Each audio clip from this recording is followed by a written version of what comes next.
Hi, my name is Chris Dutton. I'm a veterinarian, I'm a dairy farmer, and most importantly, I'm a professor at Vermont Technical College.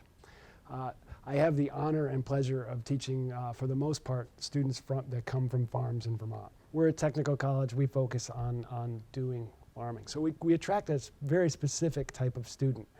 These are students who, at the dinner table at home, were asked more about their chores than they were about their homework. And so whether the calves were fed or the tomatoes were covered were all more important facts than whether the homework was done, which makes a challenge. These are students that did chores every day, and loved that and thrived that. And so how they learn is by repetition and practice and trial and error and trial and error. And it takes a while. As professors, we were all pretty good students in school, so it took us a while to figure this out. I have the challenge of teaching them ruminant nutrition, which is basically chemistry. And chemistry is basically invisible. So how do we get these students to learn and do things? Well, first we start by drawing pictures, simple pictures of molecules. A little hexagon is glucose, a little CO2 is CO2, and we ask the students to draw them with us, and we turn the pictures into cartoons. And we cartoon out digestion and absorption and milk production. And we also, as we get going, we start to do combustion and photosynthesis. And they start to see the atom carbon as a little character in the cartoon over and over and over again, which gives them power. They start to be able to see things. So then when I'm talking about really complex stuff in nutrition, like protein carbohydrate linkage and how it relates to milk fat synthesis and or milk protein synthesis, they get it. They get it instantly and they're excited. They can't really use the words, but they can start to draw me pictures to explain how and why, and that's really, really exciting. And what's more exciting about this is this skill, this ability to essentially see the invisible becomes a much more powerful skill when we look at the environment. Last year we commissioned our methane digester at campus, which takes manure and food waste and creates enough electricity by burning methane to power 400 homes.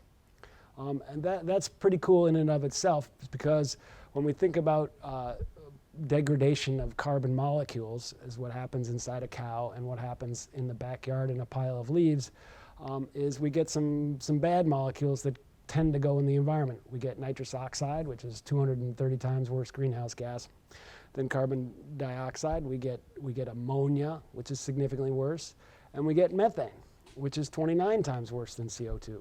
The good news about methane, though, is it burns in an engine, and we can use that engine to make heat to power 2 buildings and electricity to run 400 homes. But that's not the end. That's just the beginning of it. And this is what I'm really excited to show visitors to Vermont Tech and to teach students about. Is what comes out of that digester are the nutrients, the nitrogen, the phosphorus, the potassium mixed in with a lot of water. And that material is extremely pumpable.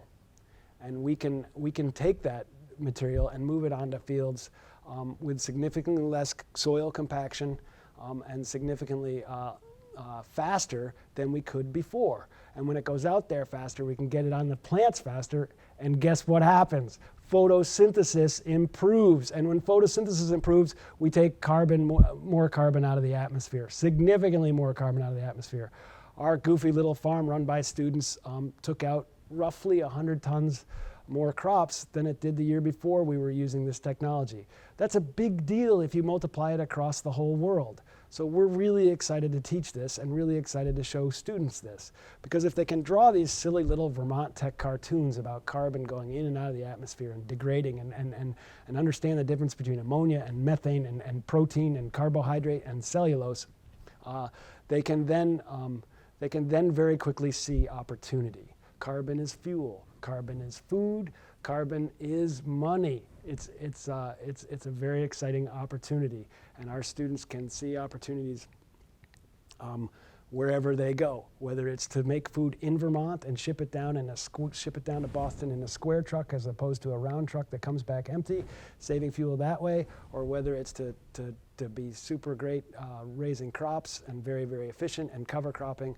Our students are learning to take more carbon out of the atmosphere and put that in the form of money into their pocket. My name is Chris Dutton. I'm really excited about what happens at Vermont Technical College, and I hope you come visit me.